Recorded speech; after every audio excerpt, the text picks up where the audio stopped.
굴복하지 아니할 뿐 아니라 6절부터 8절이군요. 네, 우리 전체를 함께 한번 읽어보도록 하겠습니다. 6절부터 8절 시작. 육신의 생각은 사망이요 영의 생각은 생명과 평안이니라. 육신의 생각은 하나님과 원수가 되나니 이는 하나님의 법에 굴복하지 아니할 뿐 아니라 할 수도 없습니다. 육신에 있는 자들은 하나님을 기쁘시게 할 수 없느니라. 아멘. 우리는 생각의 중요성에 대한 말씀을 듣고 있습니다. 생각을 어떻게 하느냐에 따라서 결과는 판이하게 달라진다라고 말씀하고 있는 것이죠. 두 가지 패턴의 생각이 있다라고 얘기합니다. 육신의 생각, 이것은 죄의 생각이죠. 영의 생각이 있다. 이것은 하나님의 뜻대로 생각하는 그런 패턴을 의미합니다. 근데 어떤 생각을 하느냐에 따라서 그 결과는 결정되어진다. 6절을 한번 읽어볼까요? 어떤 결과가 있죠? 6절 시작.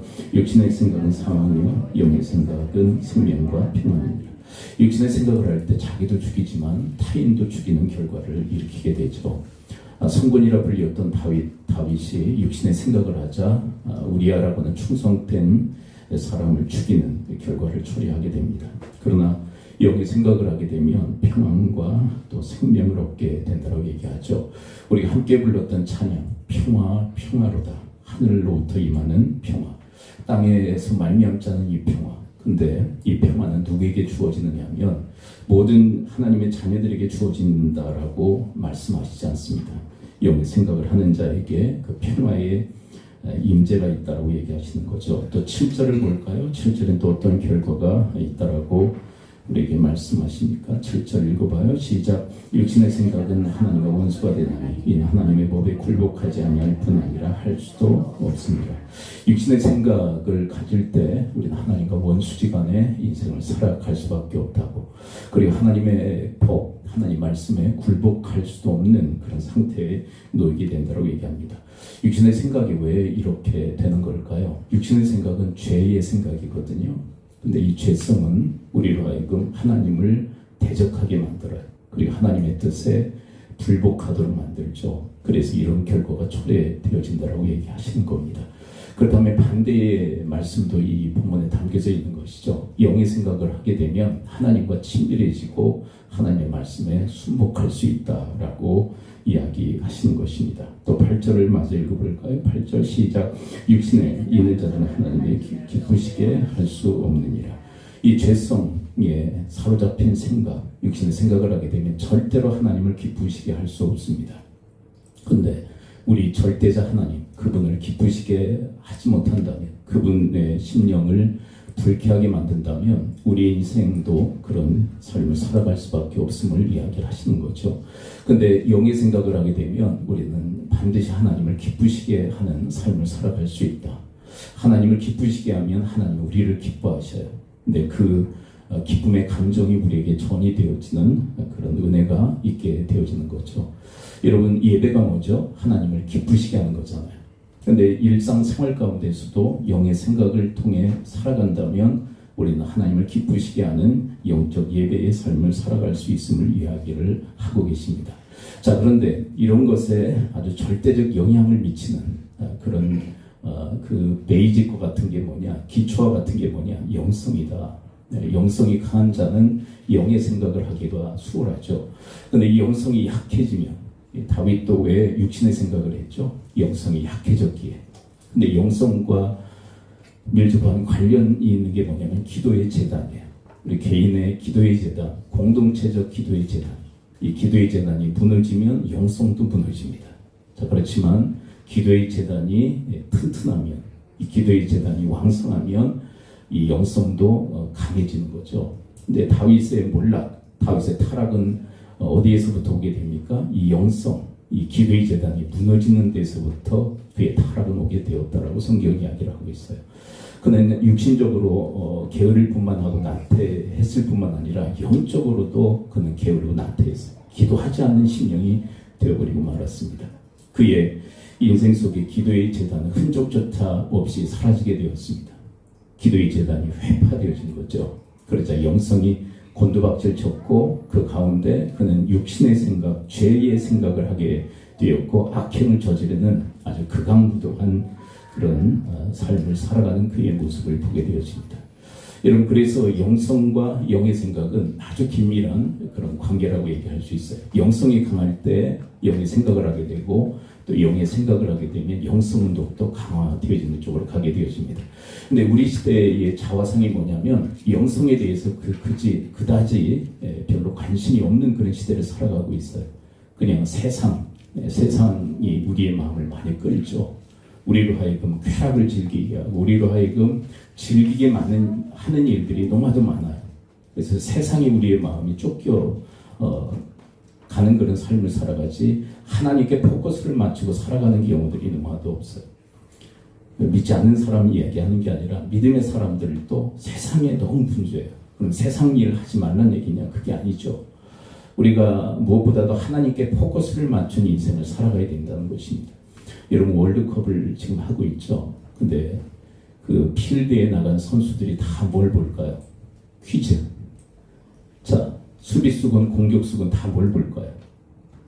공부죠. 그렇죠. 딴 데 한눈 팔면 그 선수는 선수로서의 역할을 제대로 감당할 수 없습니다. 우리 인생의 필드가 펼쳐져 있습니다. 근데 우리가 주목해야 될 것이 뭐냐면 하나님이세요. 하나님. 그분께 초점을 맞추고 그분을 바라보며 우리 인생은 살아가도록 디자인되어졌다는 것을 기억해야 됩니다. 자, 제가 몇 번 이야기했죠. 다윗에 대해서 지금 다윗 편을 살피고 있죠. 근데 다윗이 그토록 타락했던 중요한 원인 중에 하나가 또 뭐냐면 그의 정체성의 몰락이었습니다. 그는 하나님과의 관계 속에서 바른 정체성이 있었죠. 하나님은 내 인생의 주, 내 인생의 주인, 그리고 자기는 종, 목자로 그렇게 생각했습니다. 그리고 왕이 되었을 때도 초창기에는 이것은 하나님께서 위임해 주신 것이 내가 실제적 모든 것의 주인은 아니다라고 생각했었어요. 근데 시간이 지나면서 그의 영성이 몰락하면서 이 정체성이 뒤틀리기 시작합니다. 그래서 왕이라 할지라도 하나님이 금하신 일이 있어요. 그게 뭐죠? 10계명 중에 제 10계명이 뭐죠? 내 이웃의 것을 탐내지 말라. 그 중에 하나가 뭐예요? 아내를 탐내지 말라. 남의 이웃의 집의 물건뿐만 아니라 아내도 탐내지 말라. 이것은 왕이라 할지라도 지켜야만 하는 금지령입니다. 근데 그것을 범하게 되죠. 하나님이 금하신 것을 행하게 됩니다. 이것과 같아요. 선악과를 먹지 말라고 하셨는데 선악과를 먹는 아담과 하와처럼 다윗도 하나님이 금하신 10계를 범하게 됩니다. 그 무엇을 의미할까요? 자기가 이 모든 것의 주인이라고 생각하는 거예요. 이 모든 것의 주인. 왕으로 삼으신 하나님이 진정한 주인이신데 자기가 왕으로 하다 보니까, 그리고 영성이 떨어지다 보니까 자기가 이 모든 것의 주인이라고 하는 정체성을 갖게 된 거예요. 근데 이건 잘못된 정체성입니다. 여러분, 선악과 문제도 마찬가지죠. 선악과의 레슨이 뭐죠? 모든 것을 임의로 할 수 있으나 한 가지 금하셨습니다. 선악과죠. 그걸 바라보면서 너는 주인이 아니라 관리자일 뿐임을 레슨하시기 위한 도구가 바로 선악과입니다. 근데 선악과를 취한다는 것은 뭐예요? 내가 이 모든 것의 주인이라는 정체성, 그 잘못된 정체성을 가짐으로 그런 범죄를 저지르게 된 거죠. 다윗도 똑같은 현상이 일어난 거예요. 여러분, 정체성은 왜 중요하냐면 우리가 어떤 정체성을 가지고 살아가느냐에 따라서 우리의 삶은 결정되어지기 때문에 그래요. 쉽게 얘기한다면 긍정적인 정체성을 가지고 있으면 그 사람은 그런 삶을 살아요. 근데 너무 부정적인 정체성을 가지고 있게 되면 그런 인생을 살게 됩니다. 이게 정체성이라는 것은 내가 누구냐라는 거예요. 내가 누구냐라고 생각하는 거예요. 여러분들은 여러분 자신을 누구라고 생각하십니까? 근데 세상은 우리의 정체성을 뭘로 매기느냐면 비교에 의해서 매기게 됩니다. 성경 이 다윗 이전에 사울이 있었죠. 근데 사울의 정체성은 아주 부정적인 것이었는데 그의 정체성은 무엇에 의해서 설정되는지 함께 봅니다. 사무엘상 18장 7절 함께 읽어보도록 합니다. 18장 7절 함께 읽어봐요. 시작. 여인들이 뛰놀며 노래하여 이르되 사울이 죽은 자는 천천히 다윗은 만만 이르다 한지라. 사울은 천천입니다. 적을 1000명 물리쳤다면 다윗은 10,000명을 물리쳤습니다.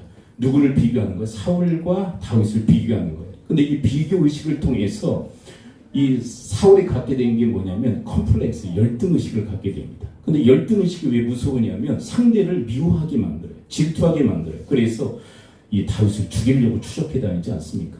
여러분, 이 사회는 사람을 어떻게 평가하느냐 하면 비교에 의해서 평가를 내려요.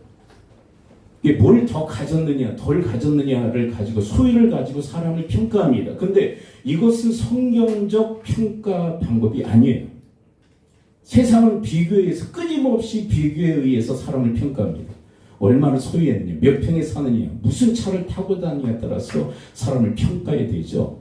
근데 여러분 하나님께서 우리를 그렇게 평가하실까요? 비교에 의해서? 여러분 성경을 보게 되면 여호수아가 다 모세의 후계자가 되죠. 다음 영도자가 됩니다. 그런데 하나님은 결코 여호수아를 모세와 비교하지 않아요. 그냥 있는 모습 그대로 인정하시고 존중하시고 사랑하시는 모습을 보게 되었어요. 근데 우리는 끊임없이 사람을 비교합니다. 제가 몇 달 전에 그런 이야기를 드린 것 같아요. 한 집사님 이야기. 그 집사님에게 두 자녀가 있어요. 큰아들과 둘째 딸이 있어요. 근데 끊임없이 이 둘을 비교해야 되는 거예요. 끊임없이. 뭘 비교하냐면 공부 가지고 비교해요. 이 오빠는 공부를 잘해요. 그래서 좋은 고등학교, 대학교를 막 지나갑니다. 근데 둘째 딸은 공부를 못해요.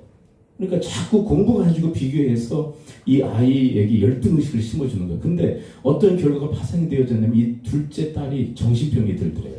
저는 그 칼럼니스트의 그 글을 읽으면서 어떤 생각을 했냐면 비교는 사람의 영혼을 파괴한다는 거예요. 근데 우리 부모들이 자녀들을 자꾸 비교해요.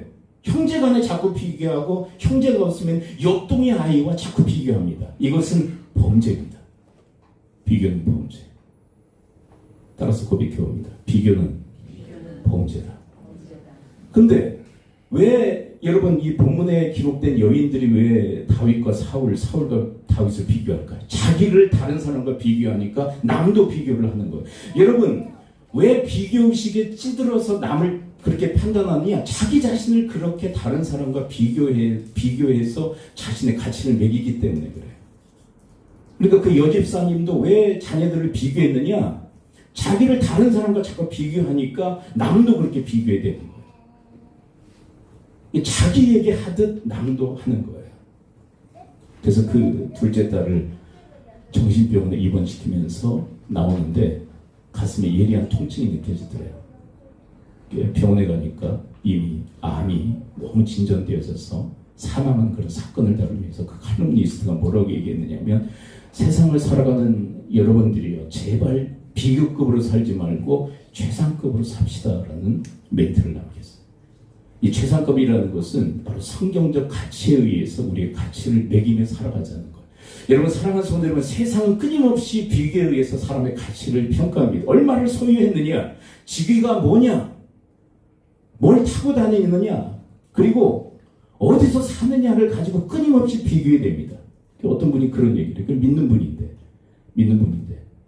어떤 사람은 아주 큰 평소에 사는데 자기는 작은 평소에 사니까 약호가 죽는다 그래요. 약호가 뭔지는 잘 모르겠는데 그렇죠. 자기를 비하하는 거예요. 끊임없이. 근데 이것이 우리 기독교인들 안에도 침투해 들어와서 자꾸 나를 다른 사람과 비교하고 또 다른 사람을 다른 사람과 비교하면서 평가를 내리고 있는 거예요. 그러나 그것은 하나님께서 금하신 일입니다. 비교에 의해서 가치를 평가하는 것이 아니라 하나님의 절대적인 말씀에 의해서 여러분과 저의 가치를 매길 수 있게 되기를 축원을 드립니다. 왜냐하면 우리를 창조하신 분은 하나님이시기 때문에 하나님 말씀을 들어야만 우리의 가치를 정확히 할 수 있는 거예요. 그렇다면 성경 우리에 대해서 뭐라고 얘기할까요? 창세기 1장 27절 사람의 출발에 대해서 이렇게 이야기하시죠. 창세기 1장 27절 함께 읽어봅니다. 시작. 하나님이 자기 형상 곧 하나님의 형상대로 사람을 창조하시되 남자와 여자를 창조하시고. 여러분 하나님께서 하나님의 형상대로 우리를 창조하신 하나님의 작품인 줄을 믿습니다. 이것을 한마디로 요약한다면 작품의식이에요. 여러분 세상 상품은 이것과 저것을 비교하죠. 이것보다 더 뛰어납니다. 그래서 가치를 더 매겨요. 저거보다 가치가 좀 떨어지니까 가치를 매깁니다. 그러나 우리는 상품이 아니라 하나님의 작품인 줄 믿습니다.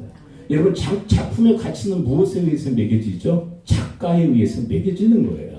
그래서 여러분들을 상품처럼 여기지 마시고 다른 사람도 상품처럼 여기지 마시고 하나님께서 하나님의 형상대로 지으신 하나님의 창조물 작품으로 여기며 살아갈 수 있게 되기를 축원을 드립니다. 나는 작품이에요. 하나님의 작품. 그래서 성경은 뭐라고 이야기하고 계시냐면 잠언서에 보게 되면 가난하다고 업신 여기는 것은 하나님을 업신 여기는 것이다. 왜요? 그 창조자가 하나님이시기 때문에 그래요. 여러분, 여러분들에 대해서도 여러분들이 어떤 형편에 처해 있건 여러분들을 멸시하면 여러분들을 창조하신 하나님을 멸시하는 행위가 돼요. 다른 사람뿐만 아니라. 그러므로 여러분 자신을 존중히 여기고 여러분들을 귀히 여기는 것은 나를 창조하신 하나님을 귀하게 여기는 것이 되는 줄을 믿습니다. 우리는 다 작품이에요, 작품.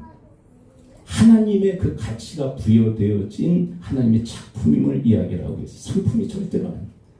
상품이 아니다. 따라서 고백해옵니다. 우리는 상품이 아니라 작품이다. 그렇죠. 상품은 비교에 의해서 그 가치를 자꾸 매기지만 작품은 하나님의 절대적인 그 가치를 매기는 그런 존재. 하나님이 우리의 작가신 거예요.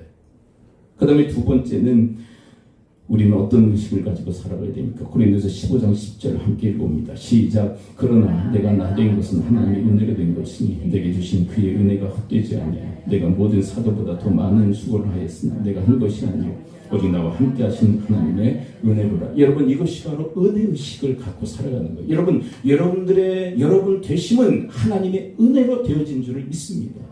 나의 구원 하나님의 은혜로 된 거예요. 지금까지 사람과 하나님의 은혜로 된 거예요. 앞으로도 하나님의 은혜로 되어질 것을 믿기에 은혜의식을 가지고 살아갈 수 있게 되기를 축원을 드립니다. 그런데 이 은혜의식을 갖고 살아가는 사람은요, 하나님 앞에 감사하게 되어 있고 그리고 은혜를 베푸는 삶을 살아가요. 왜냐하면 앞으로도 은혜를 베푸실 것을 믿기에 나에게 베푸신 은혜가 풍성함을 알기에 하나님께 감사하고 이웃들에게 그것을 나누고 베푸는 인생을 살게 되어 있습니다.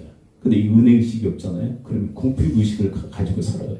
궁핍의식에 대해서는 제가 몇 주 전에 말씀을 드렸었죠. 지금 가지고 있어요. 하나님의 풍성한 은혜를 가지고 있으면서도 뭐라고 생각하냐면 앞으로 궁핍해지면 어떻게 하지? 그래서 나누지 못하는 거예요. 움켜쥐는 거예요. 그래서 내가 지금 하나님의 은혜로 소유한 것을 움켜줍니다. 왜요? 앞으로 궁핍하게 될지도 모르니까. 궁핍의식이에요. 지금 풍성함을 누리고 있음에도 불구하고 궁핍함을 앞으로 겪을지도 모른다고 생각해서 그것을 붙들고 있는 거예요. 여러분, 예수님의 그 비유에 부자의 비유가 있죠. 어느 한 해 소출이 많아서 기존 창고를 다 부수고 새 창고를 지어서 그곳에 쟁여놓았다. 근데 주님께서 얘기하십니다. 그날 밤 하나님께서 그 영혼을 데려가시면 그 모든 것이 누구의 것이 되겠느냐.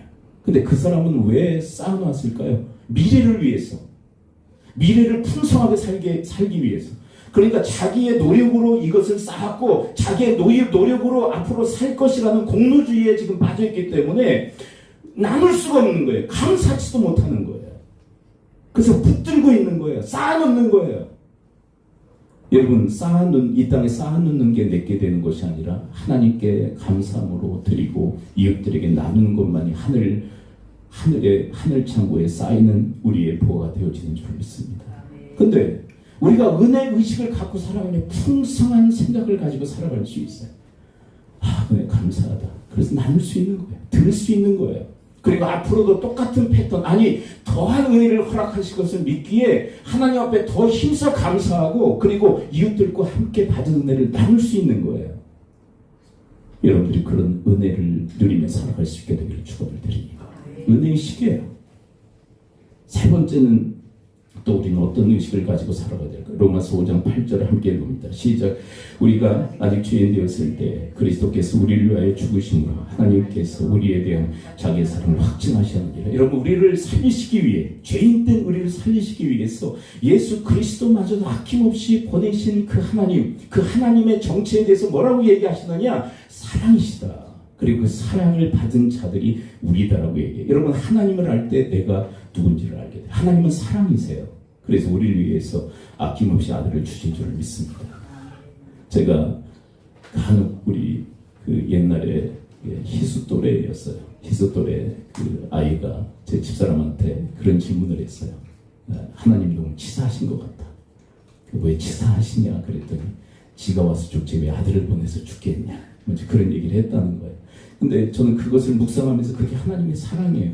하나님께서 당신의 생명을 내어주실 수 있었다고 저는 생각을 해요. 가능성이 없는 건 아니에요. 그런데 아들을 주셨다는 것은 여러분, 아버지에게 있어서 자신의 생명보다 더 귀한 건 뭘까요?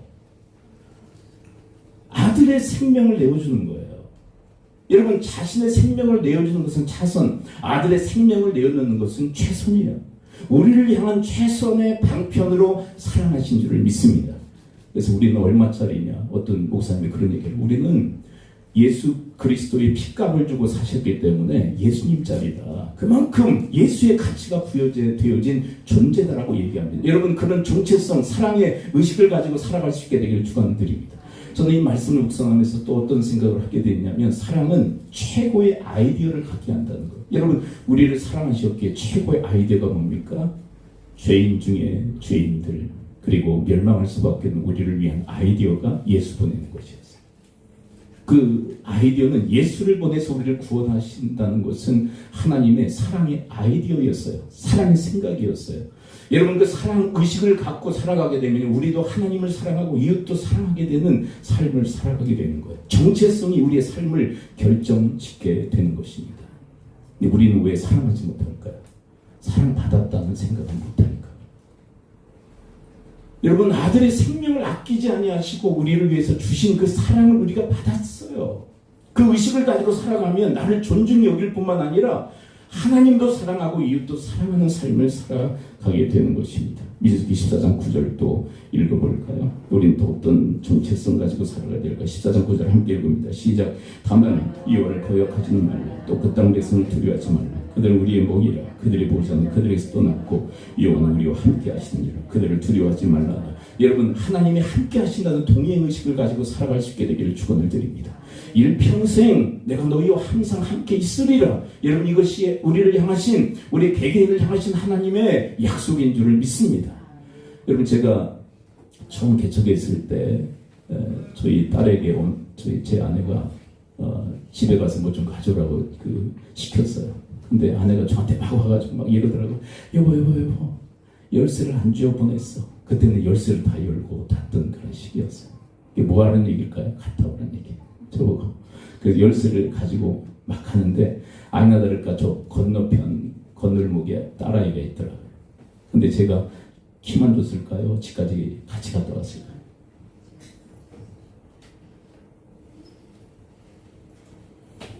제가 집까지 같이 갔다 왔을까요? 키만 줬을까요?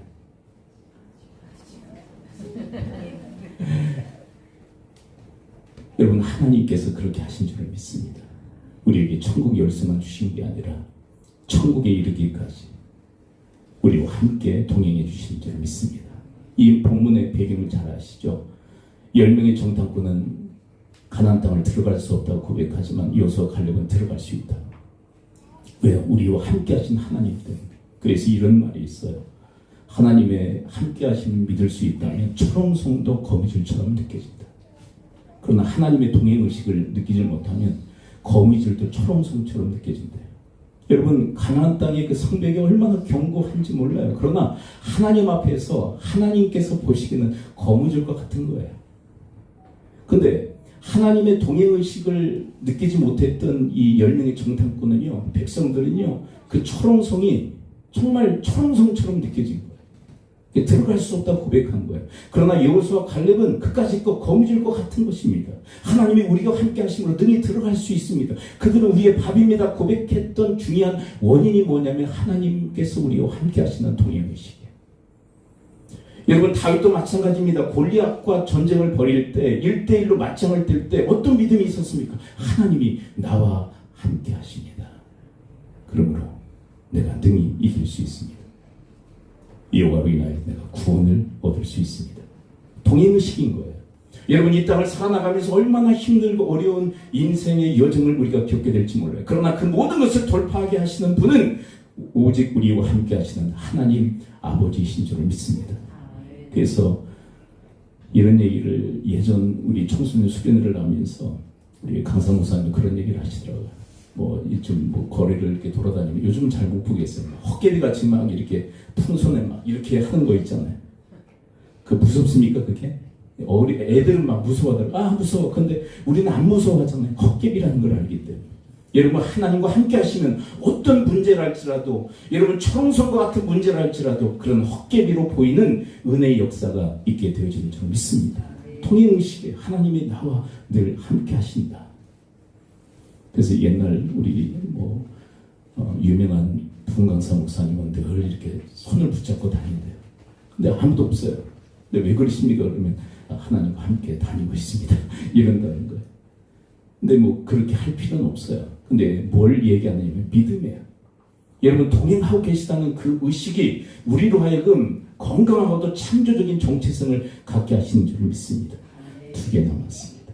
사무엘상 25장 30절 함께 읽습니다. 시작.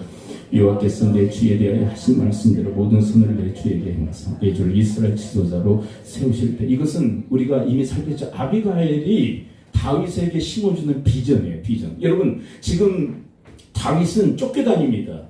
아까 비교에 의해서 열등의식에 사로잡힌 사울이 질투와 미움을 가지고 다윗을 추적해 다녀요. 광야에서 지금 생활합니다. 나발에게 도움을 요청했는데 모욕감을 당해요. 그래서 군사를 이끌고 나발을 쳐 죽이려고 지금 출전을 했습니다. 근데 그를 가로막고 그에게 하나님의 비전을 보여주고 있는 거예요. 뭐라고 얘기합니까? 다시 한번 읽어봐요. 비전의 메시지를 다윗에게 전합니다. 그때 다윗은 비전을 보게 됩니다. 3일상 25장 30절 다시 읽어요. 시작. 여호와께서 내 주에 대하여 하신 말씀대로 모든 손을 내 주에게 행하사 내 주를 이스라엘 지도자로 세우실 때, 지금 쫓겨다녀 도망자예요. 근데 지금 현실만 보게 하는 것이 아니라 앞으로 하나님과 함께 만들어갈 미래를 바라보게 하는 거예요. 이스라엘의 지도자로 세우실 때에 미래를 바라보게 만든 하나님의 비전을 보게 하는 것입니다. 여러분 이 비전의 이 힘이 현재의 나에게 힘과 강함을 가져다 주시는 줄 믿습니다. 이것이 비전 의식을 갖게 되면 현재의 나에게 엄청난 영향력을 행사해요. 무엇을 내려놓게 합니까? 사적 보복의 칼을 내려놓게 만들고 있어요. 사적 보복의 칼. 그런데 저는 이 말씀을 묵상하면서 어떤 생각을 했느냐면, 여러분 비전이 있는 사람이 비전을 전달하고 있는 거예요. 여러분 누가 비전을 가지고 있었어요? 먼저 아비가일이 비전을 가지고 있어요. 그렇죠? 다윗에 대해서 비전을 가지고 있어요. 근데 참 희한한 게 뭐냐면 자기에게 이루어질 미래 비전이 아니라 다윗에게 이루어질 미래 비전을 바라보고 있는 거예요. 이것은 어떻게 가능하냐? 영성이 강한 자에게 하나님의 감동의 역사로 일어난 현상인 거예요. 여러분 영성이 강하게 되면 하나님의 감동의 역사가 있어요. 그 감동을 영감이라고 얘기해요. 앞으로 어떤 일이 일어날지를 바라볼 수 있는 영안을 열어주시는 거예요. 여러분 아비가일이 어떻게 다윗의 미래를 바라볼 수 있었을까요? 아비가일은 촌의 한 여인이었지만 하나님과 긴밀한 관계를 맺었던 여인이에요. 그래서 다윗에게 비전을 보게 하고 그리고 다윗으로 하여금 실수하지 않도록 그를 바른 길로 인도하고 있는 거예요. 여러분 이 시대에 필요한 여성들이 바로 이런 여성들인 줄 믿습니다. 네. 그래서 그랬잖아요. 이 아비가일 편에서 남자들에게 잔소리하지 말고 큰 소리 하라. 하나님 말씀을 전할 수 있게 되길 축원을 드립니다. 이거가 잘못 받아가지고 말씀으로 잔소리하면 안 돼요. 말씀이 뭐라고 그랬냐 막 쿡쿡 찔러가면서 그러지 말고 기도하시고 말씀으로 먼저 기도하시고, 말씀으로 기도한다는 것은 비전이에요. 하나님 말씀대로 되어질 미래를 바라보면서 남편에 대해서, 가족들에 대해서, 배우자에 대해서 말씀 붙들고 기도한다는 것은 바로 비전을 바라보는 거예요. 여러분 우리가 말씀을 통해서 비전이 발생되어지는데 누구에게 이런 현상이 일어나요? 기도하는 자에게 이 역사가 일어나는 거예요. 말씀의 감동이 그 기도하는 자에게 역사에서 미래를 그리게 만드는 거예요. 말씀과 기도가 연합해서 비전을 그리게 하는 거예요. 여러분 비전의 이 아비가일이 다윗을 비전의 사람으로 만드는 것입니다.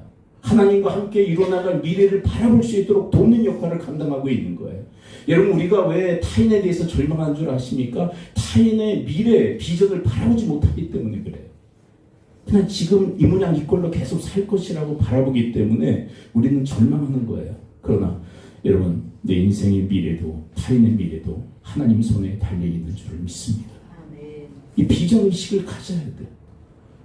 여러분 기도하심으로 영성이 강하여 하나님의 영감이 있을 수 있게 되기를 축복하고, 여러분 하나님 말씀을 붙들고 기도하심으로 하나님의 비전이 형성되어지는 역사가 있을 수 있게 되기를 축원을 드립니다.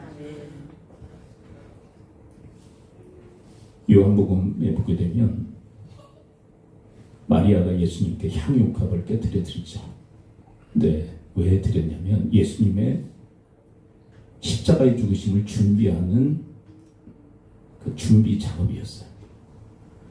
근데 마리아가 이걸 어떻게 알았을까요? 마리아가 예수님이 죽으실 일에 대해서 어떻게 알았을까요? 그건 하나님의 영감이 그 여인에게 있었어요. 근데 영감은 아무나에게 임하는 게 아니에요. 영성이 깊은 자에게 임하는 하나님의 은혜예요. 마리아에게 얼마나 깊은 영성이 있었던지 앞으로 예수님에게 일어날 미래의 비전을 바라보고 그 장례를 준비하게 된 거예요. 여러분, 우리의 미래사, 우리의 인생의 그 비전들, 하나님은 그런 깊은 영성의 사람들에게 보여주신 줄 믿습니다. 왜 그러느냐면, 여러분 다니엘 편에서도 그러잖아요. 영성이 깊었던 다니엘, 기도의 사람, 기도의 재단이 왕성했던 다니엘, 영성의 사람에게 하나님께서 예레미야 말씀을 깨닫게 하시잖아요. 왜 그런 줄 아세요? 그 붙들고 기도할 줄 아실 때. 근데 영성이 얕잖아요. 영성이 낮잖아요. 하나님 말씀을 주면 붙들고 기도하잖아요. 그래서 하나님께서 하나님의 그 뜻을 잘 계시를 안 해주세요. 왜요? 그냥 흘려보내기 때문에. 그러나 여러분, 하나님께서 미래사, 장래사를 보여줄 수 있는 그런 주님의 마음에 합한 자들 되시기를 축원을 드립니다. 이한테 보여지는 게 기도예요. 기도. 말씀 붙들고 기도해. 그러니까 예레미야 말씀 붙들고 70년 후에 돌아가게 하시리라는 그 비전의 말씀 붙들고 기도할 결심을 하고 기도하잖아요. 여러분들의 기도의 스타일에 따라서, 기도의 성숙에 따라서 신앙의 성숙이 결정되어지거든요. 여러분, 처음엔 자기의 필요를 위해서 기도하죠. 근데 신앙이 깊어지면요, 이제 하나님의 뜻을 위해서 기도하게 돼요. 근데 이거는 그냥 껑충 뛰어오르는 게 아니라 단계를 밟아가는 것이라고 할 수 있어요. 늘 기도하는 사람이 기도의 성숙이 있게 되는 거예요. 이제 하나님의 뜻을 붙들고 기도하는. 기도의 성숙이 신앙의 성숙인 줄 알고 기도의 전심으로 여러분들이 힘쓸 수 있게 되기를 축원을 드립니다. 이제 끄떡하며 기도하는 거예요. 염려가 찾아오고 걱정이 찾아오고 두려움이 찾아오면 그거 붙들고 기도하는 거예요. 하나님 말씀이 부여되어지면 말씀 붙들고 기도하고, 인생의 모든 대소사를 다 붙들고 기도하는 사람, 이것이 바로 영성의 사람인 줄 믿습니다.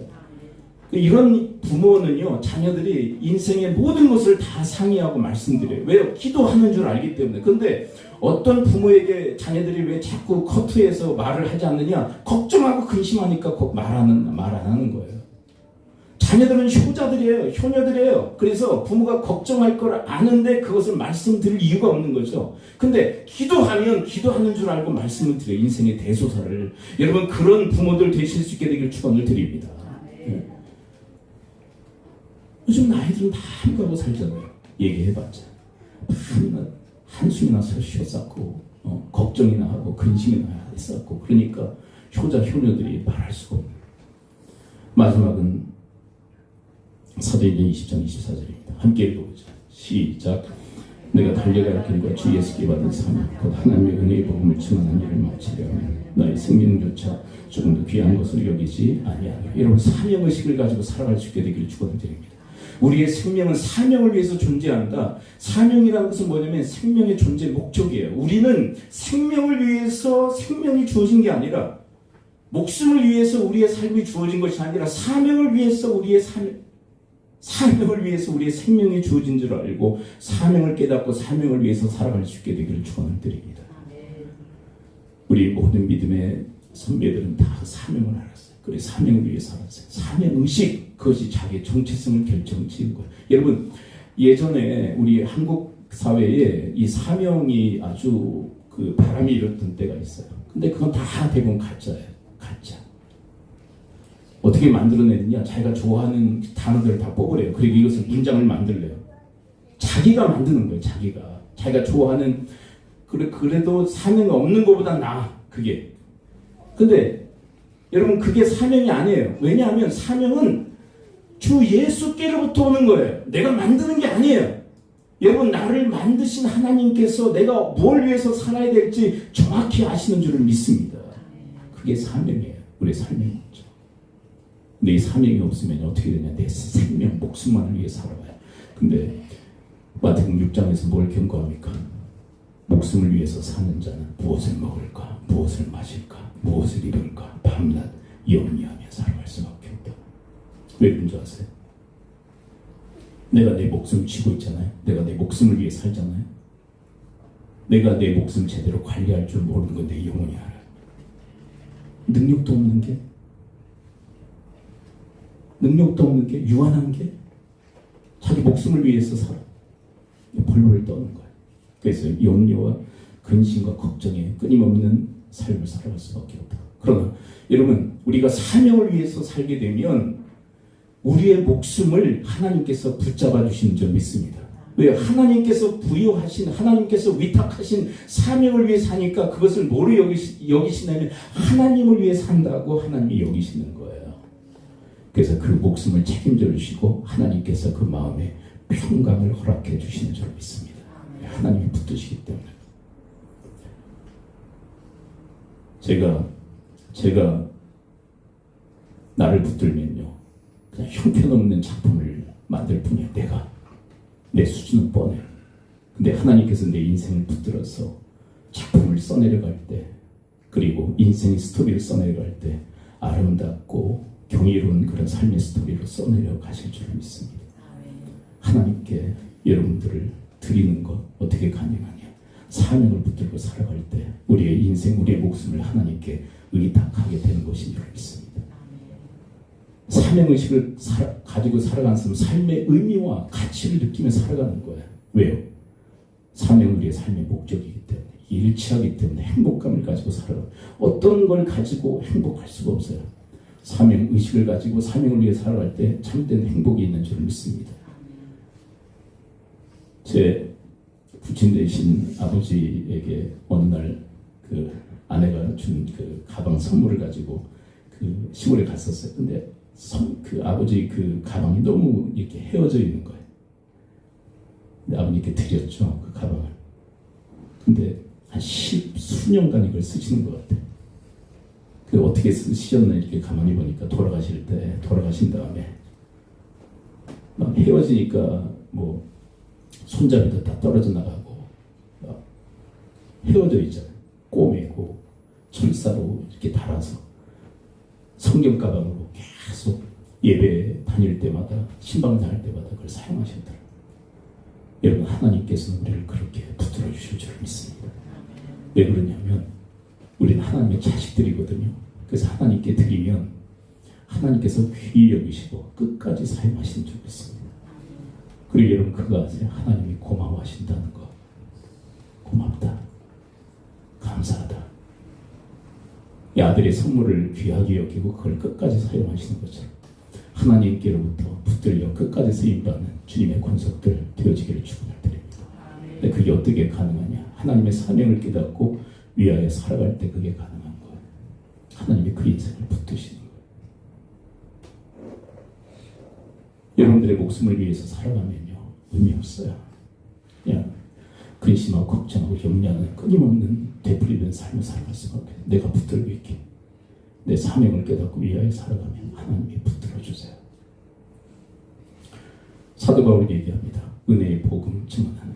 이거 통합적으로 얘기한다면 주님이 명령하신 제자 삼으라는 사명을 감당할 것을 얘기하세요. 여러분 좀 먼저 제자 되시고, 그리고 제자 삼으시고, 그 제자가 또 다른 제자를 삼을 수 있도록 이 맡기신 사명을 온전히 감당할 수 있게 되길 축원을 드립니다. 이거에 대해서 오해하면 성경 많이 알아야 되나, 해박하게 알아야 되나? 아니에요. 이건 본이에요. 본. 그래서 저는 우리 당대의 신앙이 다음 세대, 4대 세대에게 흘러가고, 이거는 육신의 가문뿐만 아니라 영적인 가문에게도 이렇게 계승되어지기를 원하는데요. 이게 인간적인 인위적인 어떤 그런 걸로 가정되어지는 것이 아니라 정말 주님 앞에 온전한 신앙으로 자리 잡아 이것이 육신의 자녀, 영적인 자녀들에게 계승되어지고 전수되어지는 이 위대한 역사가 일어날 수 있게 되길 축원을 드립니다. 이게 사명이에요. 사명. 우리에게 주신 사명. 기도하죠. 우리 함께 찬양, 우리 뭐 전체는 다 버리지 못할 것 같고 우리 함께 찬양하고 우리 기도하도록 하겠습니다. 베드로의 고백.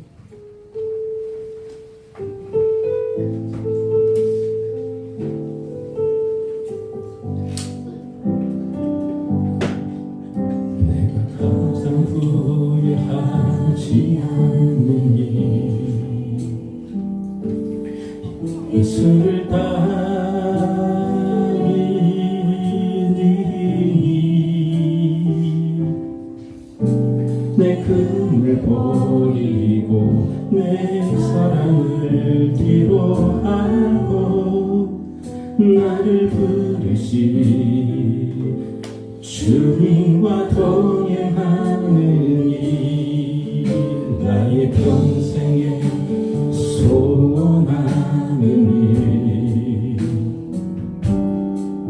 예수를 닮아가는 일, 모든 마음 지고 사랑의 나를 지지 예수님을 사랑하는 일, 날 부르시네 감사, 날 놓지 않으신 감사, 하늘 꽂아버리고 날 사랑하시네 감사, 나의 모든 삶에 나는 모든 인생에 예수님과 함께 걷겠습니다.